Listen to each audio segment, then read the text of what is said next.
Hello and welcome to the Planet Playground podcast with me, Sports Travel Tom. This is the podcast that explores our planet through sport and adventure travel, showcasing the very best sports events and adventures our world has to offer because our planet is our playground. On the podcast, I'm speaking to those who have travelled the world competing in, watching and experiencing the very best sports events and adventures.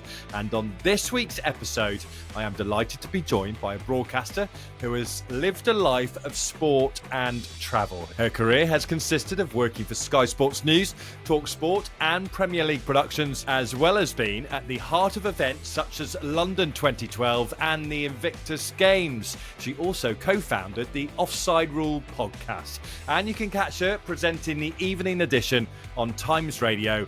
Welcome, Kate Borsay, to the Planet Playground podcast. Hello, Tom, Kate. it's lovely. Hello. It's lovely to see you again. I hope you've changed your birth certificate, by the way, to add in sports travel before your Christian name, because we're just rebirthing a whole new Tom here. Do I have to call you sports travel Tom the whole way through? You can shorten it to Tom if you like. Good. But it's an interesting point, the birth certificates, because ahead of my upcoming wedding, birth certificates are coming up a lot at the moment to try and find it, because we need all of those documents. I do need to change that. A name change at an opportune moment then, Tom, you see. Exactly. Deed polls everywhere coming out of my ears. Welcome, Kate. Thank you so much for coming on to the Planet Playground podcast. As I say, and as you know, this is a podcast to explore our world through sports travel, adventure travel, and you have lived a life of working in sports broadcasting as well, of course, as news broadcasting as well. So good to have you on. Let's just dive into how much you love sport, first of all, and where that love of sport first began for you. I think I come from a fairly sporty family. Never football, by the way, interestingly enough, for girls. That actually came later. But we lived in a cul-de-sac, essential if you want to start a cricket team with your neighbours. So that was going on from an early age. My mum's a big tennis fan, a big tennis player. So we were enlisted in summer camps with Mrs. Firkin at Moreton in Marsh Tennis Club from an early age. And we developed a love of tennis. We did quite a lot of walking, some of it under duress and forced, and some of it enjoyable while we were young. I remember climbing the Cairngorms. I'm still not over it. I think there was a lot of whinging that went on. Cairngorms are wonderful. Well, I know, but they're not when you're 11, are they? And you just want to, I don't know, go shopping or something, which is probably what I wanted to do. And then also running, I think. I played a lot of sport at school, tennis, hockey, stuff like that. But also and this is, really pertinent for parents who've got kids going through or have just been through exams at the moment. I really started running more when I was doing my GCSEs, and I found that actually a massive stress reliever. So I'd always been quite good at long distance running. I'd ranked in our county for running from sort of secondary school onwards. But I really found when I was about sort of 14, 15, I really struggled with exams and concentrating and the pressure of them, mainly that I put on myself, by the way. And I come from a small market town, and there were a couple of runs across town that I would do 5 o'clock in the afternoon, kind of just to get through that process. And even now, when my head feels a bit full, that's actually really nice to go out for a run. It just helps, I think. I don't know whether it's distracting or whether you manage to sort out a few things whilst you're, pounding Peckham Rye, as I do a couple of times a week if I can. So it does feature heavily, really. And the sports broadcasting, I didn't even know that was a job, to be honest. I was working for a company, and they said, we've got a deal with a radio station called TalkSport. We're going to be providing visuals, kind of a TV show or station to them during their ad breaks on the radio station and during the news bulletins. Ahead of its time here, radio, but visual. This was years ago. When was this even? It would have been, time of the Wags, 2006 was mid-2000s. Around then. So it would have been the late 28, 29, who knows. And they tried one girl who was basically unreliable and looked great but didn't really know anything about sport, and they were like, perhaps we should genuinely pick the one who might not look as glam, but who probably knows more about it. And I just loved it. I just took the opportunity with both hands. The guys at TalkSport were great and they were really kind to me. I'd never done anything like it before. And I was sort of anchoring. I mean, if we look back at the stuff now, it's probably awful. But at the time, it was a real sink or swim for me. And I just, A, I'd only just started presenting, and B, it was in this area, and it was during a Saturday afternoon when all the football results were coming in. And you just sort of had to go with it, really, and had to research as much as you can. So that's sort of where the sport thing started off. And then from then, Sky Sports, etc., different football club stations. So it all really started there. So I have to say, a big sort of thank you to TalkSport for that one. A full circle moment then, in a way, because you're back in that building, aren't you, with Times Radio and TalkSport? Absolutely. Is it upstairs, downstairs, wherever it is in the building? It is upstairs, and actually the guy who a guy who I then went on to liaise with at TalkSport, because after the TV station, the TV station lasted about 9 months. There was an incident where Jason Cundy was hit with a piece of scenery over the head during a live broadcast. Someone was sick in a bin, and that was caught on the camera. So it was kind of damage limitation. Perhaps we should stop doing this. And they also lost their sponsor, crucially. But it was great fun. But then I started to work with Hawksby and Jacobs, who were doing the afternoon show 1 till 4, as they still do now. And I became their sports showbiz person. And I was sort of queen of the wags. I would buy... I'm going to literally spend more on magazines than I get paid for this gig. I was on for about 15 minutes with H&J, and I'd literally talk about all the gossip to do with the wags and anything sport or footballer related that was gossipy. And we just indulged in that for a while. I did my run of different wag accents, which is just a general Scouse accent and a general Geordie accent, covered most of them with a bit of Essex thrown in. And the guy who hired me for that, Liam Fisher, is still at TalkSport. He's one of the big bosses at TalkSport. So yeah, it is really nice to sort of have that full circle. Yeah, absolutely. I love a sport. You mentioned tennis. So in terms of playing the sport, did you also just fall in love with watching tennis and trying to get to tennis tournaments as much as you could? Yeah, I think so. I've been to Wimbledon a fair few times. Tennis is one of those sports that I haven't sort of followed massively as a fan, as in going to tournaments. If there's something on it, I've been to Queen's, I've been to a few of them. I went to the Australian Open in Melbourne, which was fantastic. I was so jet lagged at the time. And it was the Federer Nadal match. And it went on so late, didn't it? And I was so tired. I was staying with my brother, and I kind of knew that this was historic. But that thing where you know that you need to stay up, but you're feeling really sick by this point. And I was thinking, I can't go to bed anyway. We were lucky to see the first bit of it in the grounds, and then I think I said to my brother Johnny, like, we should probably go around whenever it was, 11 midnight, and we watched the rest back in his flat in Melbourne.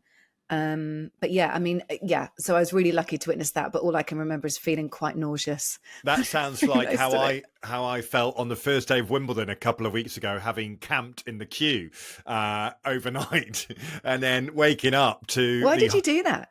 Because I was telling a story, as Sports Travel Tom does. Sorry, content. Exactly, as to how you actually do camp in the Wimbledon queue. And I woke up and quickly found out that it was to be the hottest opening day of Wimbledon in history, and I'd slept on the floor and had no more than 2 hours sleep, and so I was feeling fairly tired during that day as well. But going back to the Australian Open, in terms of tennis Grand Slams, it is one of those sporting events that would be on a lot of people's bucket lists, isn't it? What did you enjoy about it, apart from obviously just forget the tiredness a bit? How exciting was it to be there?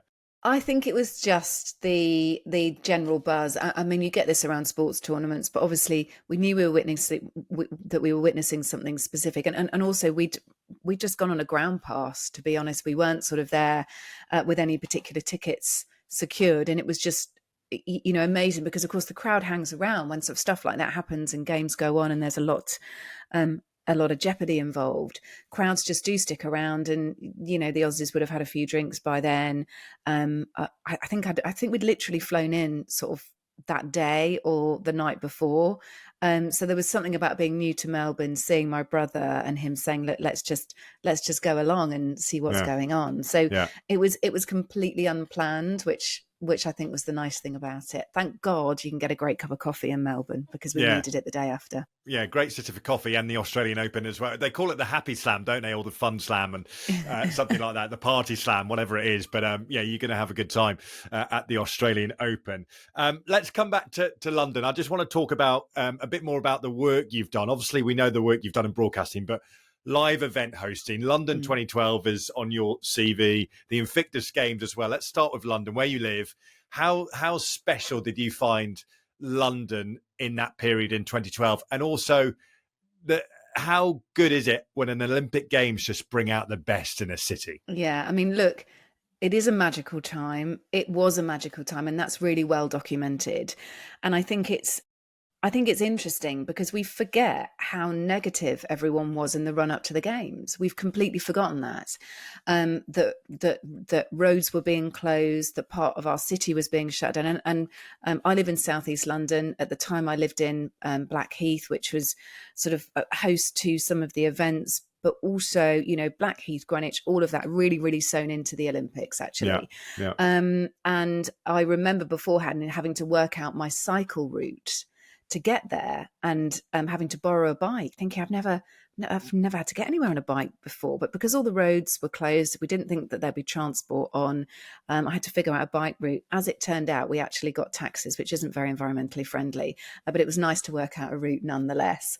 But yeah, all we were hearing about was the cost and how our city was going to be shut down. People were leaving London to take advantage of rents as well. Yeah. And I have to say, despite this wonderful legacy that we're left with, there were a lot of grumpy people about these games beforehand.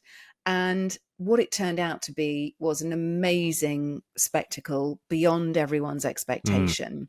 And I think it was the games makers were heavily involved. And I know that you still meet games makers now in their full kit, and that's a bit of a joke and everything else, but it remains something that people are really proud of, being games makers, volunteers, directing people, managing all the parks and the different venues, etc.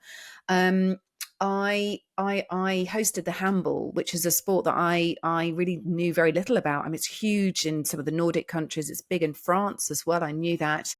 And GB had a team as well. Where was handball played? Was it so Wembley Arena? Was in the copper box.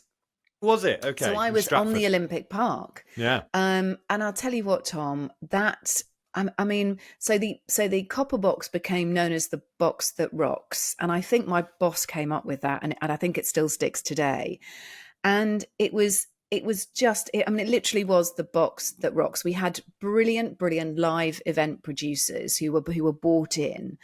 And they did a great job of, pumping up the music. It was the first time that we'd had, cameras, spider cams, pumping music, audience participation. Yeah. And the crowds loved it. And it really was like building everyone into a frenzy. And of course we had to bring it, 2 times a day, 3 times a day, however many games were on. And everyone just got it. I think some of the Brits were a bit sort of bemused by it, but you can't help getting involved when there's music surrounding you and everyone's clapping and cheering and stamping their feet. And then the fans were amazing. So the Norway fans would just come dressed as warriors with 2 big antlers and lots of fur. And then there was this French fan that came dressed as a chicken. And he booked tickets to he was literally at 2/3 of the games, this guy. I can't remember what his name was, but he was in a full chicken outfit. And it'd be like, chicken guy's there again on row 9. It was literally nearly at every single fixture. And to the Brits, it was a great surprise because they didn't really know what was going on. To me, it was a great surprise because it just automatically happened. It just the lights went on. We were excited and nervous about it all at the same time. And there was a great amount of coordination that had gone into it. We'd sort of gone in to go and get kind of costume fitting. So they'd basically given us a bit of kit to wear, kind of brightly coloured stuff to wear. There'd been rehearsals, there'd been music checks, there'd been all this stuff. And when the first game started, it just all clicked into place. It was so magical. you know, being in this box that was just like, doof, doof, doof, Yeah. like the whole way through. Yeah. It was just, I mean, honestly, I've never experienced anything like it. It was absolutely incredible. And they did such a good job. Yeah, I mean, obviously, it's home for you, London, but for those fans you mentioned, travelling to that Olympic Games and dressing up in their outfits and what have you, what a great sports travel experience, right? Just to go to an Olympic Games, wherever it may be. I know London, the legacy of its incredible Stratford now is an amazing part of London. So much going on there. But even Paris last year, I was there a week before the game started, and you could sense that excitement there already. Same thing, right? Yeah, it's incredible. Yeah. Again, I would always say to people, get to an Olympic Games. Yeah, lots of grumpy Parisians beforehand, lots of issues about whether people were going to basically, you know, die of E. coli having sort of swum in the Seine. And then as soon as it starts, everyone just gets on with it and loves it. I didn't get over to Paris last year, but I heard a lot about how it was a similar feeling to London, and that felt really nice. Yeah, it's such a great time to visit a city when the Olympics is on, just because you see it in such a great light, and everyone in a good mood as well. Once as you say, the games get going, and they go, "Oh, actually, this is quite good." So yeah, no, it was an amazing experience, and it must have been incredible to be a part of it. The Invictus Games, on the other hand, I mean, I haven't experienced attending an Invictus Games, but talking about inspirational sporting events, that must be on another level as well. Yeah, so that was 2014, I think, the London Invictus Games. It was the inaugural one, so it was the first one ever. Yeah. And I think I was pregnant. It's really funny because my sports travel experiences are permeated by like pregnancy. I think I was pregnant during that. Because I remember having problems parking and having to scale a massive hill to get somewhere, like with a, I don't know, a 6-month baby bump attached to me. Wow. But anyway, the Invictus was I mean, it was like returning home for a lot of us because, again, it was at the Olympic Park. I was somewhere different for this one. I think I can't remember too much about what I was doing. There was a couple of wheelchair races. I can't remember. I think there was a bit of archery that I got involved in as well then, but it was only a couple of days. It was much, much shorter, so really truncated, but really emotional. Just really emotional. You could just, you know, and sometimes a bit like if you walk into someone's church service for a wedding, Tom, I don't know where you're getting married, but people will just walk in and voluntarily cry because you just can't, I don't know, there's just something really emotional about it. And you speak to some of the servicemen and women who are competing and they're just like, this happened to me. Yes, my leg got blown off, but look at me now. And you just think, I mean, it is incredible. Yeah. It's the way that they present themselves, the fact that they were so joyful to be there. First one, back at London. It was a really special experience. And I can just remember, I mean, I was pregnant at the time, so this probably also contributed. But I can just remember really struggling to hold back the tears, actually, when I was interviewing people and when we were filming some of the athletes going across the line, because it was just incredible. And the atmosphere, therefore, must have been incredible as well, because not only have you got friends and family of those athletes, but just sports fans in general wanting to experience it. It must be an incredible thing to be a part of. Yeah, it was. I can't remember too much about the crowds. I actually want to say maybe there were less crowds there, but there must have been crowds there, or maybe I was so concentrated on kind of beside the track stuff, maybe. But yeah, all I can remember is there just being like a very special feeling that this was absolutely a really good and worthy thing to do. And this was sport at its best, really. Yeah, absolutely. Let's talk about some football, because you're a big football fan, supporter of Liverpool Football Club. I know you don't manage to get up the road too much, but you've been to Anfield, obviously, and also followed the team away from home as well. What are some of the best football atmospheres and stadiums you've attended? What have you really enjoyed, which people listening might think, oh yeah, that sounds great, I'd love to go to that football stadium or experience that atmosphere? Yeah, I mean, Anfield is obviously glorious. You know this, Tom. It's very, very special. Even if you're going to kind of a Europa League game there or a it's just automatically special. There's nothing like it. Where else? I mean, I've spent a lot of time at Palace. I've reported a lot from different grounds. I've been stuck in the toilet at Crystal Palace, actually. And the verdict is good? The verdict is no. At that, I'm trying to remember where they were playing at the time. I don't think that it was at Selhurst Park. I think they were playing at another stadium. Anyway, I lived really close to Charlton, and I loved the vibe at Charlton, actually, because I had my daughter who was very young at the time, and they've got a really good families down there. And I really loved that. I've actually taken her to Millwall. So I think one of my things would be, don't just think, oh, Millwall, feisty crowds, blah, blah, blah. Millwall have got a really good family stand as well. And even if you're not in that, I mean, I've never experienced anything tough at Millwall at all. I've seen the police move in a couple of times, but only really to kind of marshal rather than, she says casually. Yeah. But I think, Millwall is in the heart of it. I mean, it is probably Palace and Millwall are my most local clubs now. And I actually think Millwall has an unnecessarily bad reputation if you're in the stadium. I know that stuff happens outside the stadium. Sure. That happens with lots of clubs. But actually, I would really encourage people to get down there. Yeah, I went to the Den once just for a meeting and in another job, and they showed us around the stadium after the meeting, and we went up to the back row of the main stand, the stand where the benches and the tunnel is, and we went to the back row. What a view you get of the City of London, all Canary Wharf and that area. It's incredible. Canary Wharf particularly, yeah. So all of that, nighttime games are amazing there for that reason, because obviously everything is lit up. Craven Cottage, good, really Chilean parts, by the way, take a jumper. But they've obviously redeveloped Craven Cottage. But when you are in the older bit and you're sitting on the wooden seat still, that is really quite cool, because it's proper old school football. I've seen loads at Wembley, and I really love going to women's games at Wembley because it's a new experience for a lot of people there, particularly when, if we go back 10 years or so. So there's always a vibe when the Lionesses play at Wembley of, trepidation, excitement, lots of young kids around. And I absolutely love that. That sort of has its own different buzz. There's a lot less testosterone flying around, Tom, in those instances, and just loads of families there and kids there.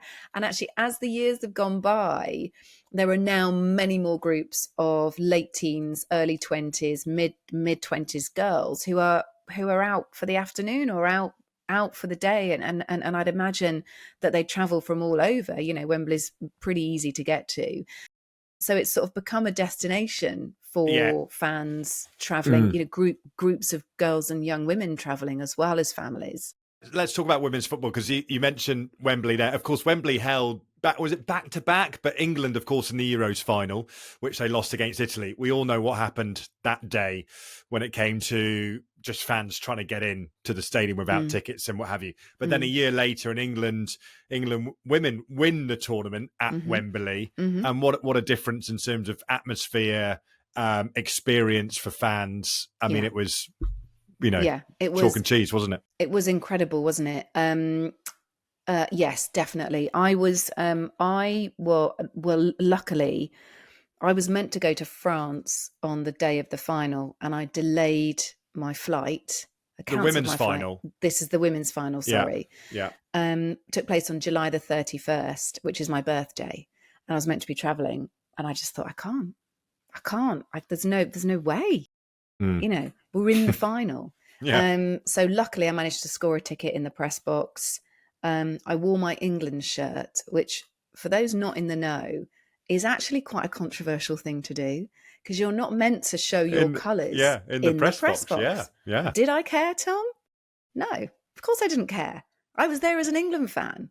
And I had to do a podcast afterwards. But no, I was totally there as an England fan, just soaking it up. And it was my birthday, I can wear what I blooming well want. Yeah. And I delayed a trip on holiday to go and meet my family. Sometimes you have to do what you need to do. Yeah. Yeah. So totally different atmospheres, and that will go down. That final will just go down as one of the best. I mean, it just was insane. insane. And it captured the whole country so well, didn't it? Because whether it was you're Chloe at Wembley, Kelly, wasn't it, who took off her shirt? It's all a bit of a blur now, to be honest. I know. Well, it was for me because I watched it at Kendal Calling, which is a music festival in the Lake District. But that was, 3 days of a music festival. And on that day, which I think was the last day of the festival, or maybe was it Saturday, the final, or Sunday? I can't remember. Yeah, whatever Saturday day it was. Sunday. Yeah. And in the entire festival, they stopped the lineup on stage for those couple of hours so everyone could watch the match. They put the match on the big screen on the main stage. All the bars around the festival were playing it on TVs. It was such an incredible atmosphere. And I love, and that's why sports travel, like sport does such a great job at bringing everyone together. Yeah, it certainly doesn't. And actually, one thing that was nice as a fan was getting around to the other stadiums as well. The Amex hosted, there were different venues, and that then gives you an opportunity because you don't, necessarily make a date to go to Nottingham or make a date to go to Newcastle or wherever. And Newcastle, I would. Yeah, I mean, I have done that before, but there are places, Doncaster, where you wouldn't necessarily go and spend some time, but you do if it's part of a tournament and you're following your team. And that's lovely as well, just opening up, if it's your own home country, opening up places that you haven't been to and that you wouldn't normally go to unless you're, I don't know, young and looking at a university there, or you've got a meeting there, or whatever, slightly kind of off the sort of popular trail places. Yeah. Can you think of anywhere? I mean, I know you obviously you live in London. You go to many sports events in London, but where have you been internationally? Where obviously the Australian Open, but any others that you've been to and you thought, I didn't really know about this place, but this sports event's brought me here and it's brilliant. Yeah, I mean, Brazil in 2014 for the World Cup was incredible. England did awfully, but we were there with our podcast and BT Sport.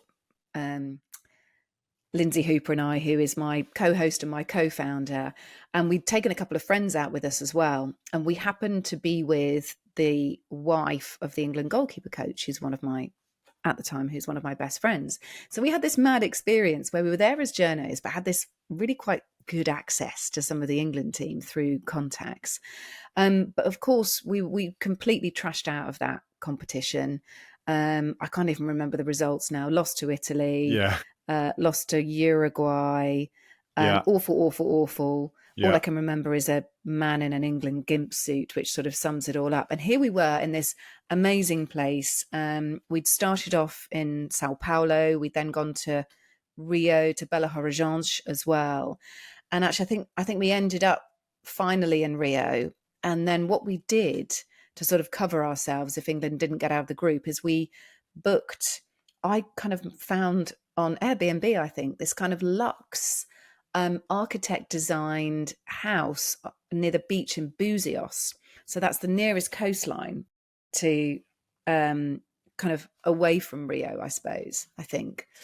And England had this awful experience, but we then went and kind of lived a bit of a film star celebrity life in this place called Buzios, which I'd totally recommend. It's connected to two famous film stars, Tom, and I can't remember who it's connected to from sort of back in the day, because there's like a statue of them on the beach. But it was super luxe. We were drinking mojitos, caipirinhas. I wasn't drinking too many of those because I was pregnant, but the girls who I was traveling with just had such a great time. There's lots of nightlife there, loads of great shops, and just the kind of beach vibe. So Lindsay and I had sort of, and it was quite early on really in the sort of life of the Offside Rule podcast, we'd spent quite a bit of money trying to make this happen. We'd got some stuff across the line with BT Sport back in the early days of BT Sport, but England had absolutely messed up. We were also doing hits into TalkSport as well, I remember. But England had absolutely messed up, but by booking this extra week in on the end, it meant it was terrific. Basically, it absolutely rescued us. So I think I'd probably recommend that if you're going to watch England at a major tournament, just add on a week somewhere just in case. Or sometimes you don't need to add on a week because they'll be knocked out early. Because they'll be knocked out anyway. And so, So basically, in that period beyond the group stages, try and get a council within 24 hours luxe architect design house in the nearest coastal area, and then cancel it if you need to. And if you don't need to, enjoy it. Yeah, Brazil, good tip. That is one to go to. I was just trying to think, because of course the next World Cup, after next year, 2030's World Cup, there's a few opening games in South America, but I think they're all Uruguay, aren't they? The Uruguay, there's none in Brazil. Don't think they're back in Brazil, are they? Because I think that would probably be too controversial. Yeah, before, of course, it comes over to Europe and Morocco, Spain and Portugal co-hosting the majority of that World Cup. Major tournaments, obviously Women's Euros ongoing at the moment in Switzerland. Which ones have you enjoyed the most? World Cups, Euros, men and women. Ooh. And which ones have you watched from afar and thought, I like the look of that place. I'd like to go there. God, that's really difficult. Gosh, I mean, I did watch the World Cup in South Africa. This would have been, 2010? Yeah, it was. Yeah. I watched that in France mostly with some pals, but I did look at that and think what a great opportunity it would be to go to South Africa. So totally that. I went to the Euros in, God, when would this have been? Would it have been 2012? Poland and Ukraine. And actually went to go and watch England in Kyiv. Which game did you go to? England versus Italy. Oh, I was England versus Sweden. Well, I was at the game which knocked us out, basically. That Italy game, and we lost on penalties. That's right. And I was sat in the family stand, and we were next to another stand, and throughout that final, one person just kept going, like, whoever it was. Ashley Cole. Anyway, one of really laying into one of the players. I sat there thinking, like, their wife is like 2 seats away from me. Just shut up. And all we could hear ringing. I mean, it must happen a lot if you're a wife, girlfriend, partner, whatever. But it was super awkward. But yeah, I was working at Sky Sports at the time, and that, was that before the Olympics? It would have been before the Olympics, wouldn't it? Time-wise. Yes, it was. Yeah, just about. And I just went on a bit of a mad one. And my friend said, I've got tickets. She was over there anyway. I've got tickets to England, Italy, in Kyiv. Come. And I was like, oh, how much was it? It was £1,000. So I mean, I can't believe how much I spent, but I just thought, you know what? When am I going to get that experience again? And she was like, once you're here, you won't have to do anything. And she was like, you can share a bedroom with me and my dad. Her dad is quite a well-known footballer and went on to be a football manager. And I ended up just kind of sharing a room with him, and it was very odd, but also delightful. And I'd gone all the way to Kyiv and come back completely heartbroken, Tom. It was I mean, of course, it was a great experience, and I don't regret going. But a little bit of me was like, "Oh my God, England! Why do you do this to me? I know. Why do you do it to me?" It was a tough watch. Marcus Speller, who was a guest on this podcast a few weeks ago, we were both in Kyiv for that Euros, for the England-Sweden game. And we were saying it's incredibly sad now to see what's happening to Ukraine. But during that tournament, that was a city which was just brilliant, wasn't it? It was so colourful, so friendly, so welcoming. Yeah, flags everywhere, I can remember. I mean, I was literally there for about 48 hours. But I can remember them being really pumped about it, and just seeing, flags and people, and it was definitely vibing. It was definitely vibing. I loved it. It was such a great summer, wasn't it? Kate, you've travelled, to some incredible sporting events. You mentioned Brazil, Ukraine there, as we discussed as well, the Australian Open in Melbourne, but of course experienced so much in London as well. Always on the Planet Playground podcast, I ask my guests what their Planet Playground is, a favoured destination with a brilliant sports event you've experienced or adventure you've experienced. So, Kate, what is your Planet Playground? Well, this was a close one, Tom, because Vancouver was somewhere I went to during the 2015 Women's World Cup, which surprised me. I had no idea what to expect. And Vancouver was brilliant. But I am going to return to Paris because it's one of my all-time favourite cities. And I think because of that, you can also key into so many different sports experiences there, whether you're just, doing your own thing around one of the great parks and gardens there, or whether you are at the Stade de France. I mean, that is north of France for those that don't know it, in Saint-Denis. Huge stadium. I think it's the biggest stadium in France, over 80,000 there. So Stade de France, Parc des Princes, home of PSG, of course, also there. Roland Garros too. What I love about French sporting events is they do carry kind of a slight idiosyncratic nature to them that is perfectly French. So look, I think London has it absolutely, like, we know how to put on a brilliant sporting event, and France has a bit of that, but it always carries a bit of jeopardy because we've also seen the kind of bad side of it as well, right? With the Euros final, how it doesn't necessarily, or the Champions League final, sorry, it doesn't necessarily always go particularly well in France. But if you catch them on a great day, you can experience something that sort of even has kind of the most sort of stiff Frenchman yelping around, and it's always a massively diverse experience as well. I mean, Paris has a huge population of immigrants, traditional, Arabs, etc., as well, North Africans, and sport really brings communities together. Paris has done such a bad job at basically creating suburbs, especially for people who migrated there, immigrants, and what happens in a sporting event is that all of that goes out the window and everyone joins together. And people have assimilated and sort of times have changed, but Paris isn't a great example of multiculturalism working together all the time. I think London does a better job of it. But what happens with sport is, particularly football, I'm trying to remember whether tennis does it as well, but I think football is the great leveler, and I'm sure the Olympics was exactly the same as well, Tom, with you being there. But football is a great leveler in Paris, and you cannot beat. So I adore Paris for the food, for the architecture, the stuff that you find something new every time. And there will be people listening to this that have kind of city lists in their notes section in their phone. I mean, you must have tons. I've got a Paris list because I try and go a fair bit. And I update my list every time, and I send my list off to people, and then they come back with recommendations. Throughout the years, tons of my friends have lived in Paris. So we've got local knowledge combined with just, stumbling across places in a back street. Yeah. Is there a couple of little gems you can share with us in Paris? So if you like cake, there is Le Loir dans la Théière, which is a brilliant brunch and cake shop. So this is, in fact, I'll probably give you some stuff around the Marais, which is the Troisième, which is kind of close to sort of the centre of town. So it's run by two fabulous guys, and the cakes are amazing. You just forget about lunch, go in and eat a few cakes. They've got battered old sofas in there, and you can just choose your sin, basically. Love it. That is amazing. And they also do really good veggie food and soups as well.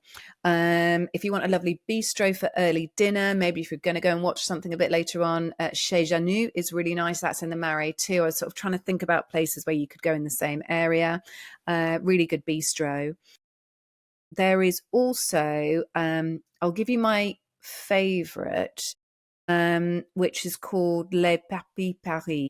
It's south of the river. It's near the Luxembourg Gardens, also great to wander around, and the Pantheon. It's one of those French places where they've got 3 items on the menu, and if you don't like them, tough S, basically. They're off. It translates to the taste buds in English, le papier. Really? And yeah. So, or la parpille. I've pronounced it really badly, but no. Basically, it's very nice. Whetted my appetite, that's for sure. And of course, what brings it all together, let's concentrate on football, is really, it's one of the best football experiences I have been to, is the Parc des Princes and to see a PSG game. It's just brilliant. The area where the stadium is, the bars and restaurants as you walk up to the stadium, the atmosphere when you get there, the sort of outside concourses, and you can see from some seats in the stadium, you can see the top of the Eiffel Tower Always as well. It's just it's brilliant. It's such a good atmosphere. I love it there. Yeah, it is great. And look, it's one of those cities that you can make a whole long weekend of it. It doesn't just have to be about a football game or a tennis game. You can make a whole weekend of it. And I go and watch jazz in the Latin Quarter. There's some great Moroccan restaurants, North African restaurants there. So look, Paris never fails to deliver. Hotel wise, I have to say, I was there last October, and hotels have got really expensive. They obviously famously host Rugby World Cup, Six Nations, etc., as well. So there's always a lot of rugby connection there too. But the last time I went, the hotels were really expensive. So my tip would be just book in advance, search around until you find somewhere decent. But it now is trickier to get a good budget hotel. The Ibis in Paris Bastille Opera is quite good and quite reasonable if you want a budget option. Hotel Monge, very nice. And there's a glorious, if you've got some money to spend or you can get a deal, Hotel Providence is lovely. It's just north of the Marais. So we've been talking about the Marais. Lindsay and I used to go there for a croissant, a fresh juice and a coffee when we were over in Paris covering the Euros in 2016, it must have been. Yeah, it would have been, yeah. So I haven't even mentioned that one, but there you go. The Hotel Eiffel is one I've stayed in, which is quite close. Was it an Eiffel? Sorry, terrible joke. Quite close to the Eiffel Tower, you'll be surprised to know. Enough. It doesn't look like much from outside, but actually the rooms are very basic, but the rooms are tidy. And if you just need somewhere... rooms are tiny, aren't they, in Paris? Yeah. But if you get one of the rooms looking out onto the street, you get an incredible view of the Eiffel Tower. And actually I think I paid £80 Oh, that is incredible. And it was literally a bed and a little ensuite. Nothing more than that. But if you just need somewhere, that's great. That is great value. Look, when you sports travel, Tom, you're always looking for a good value hotel, because ultimately you just need to crash for a few hours before you go to a next football match or whatever. Kate, thank you so much for coming on the Planet Playground podcast. It's been brilliant to chat to you about your travels and sporting experiences in London and around the world as well. And we can catch you, of course, on Times Radio.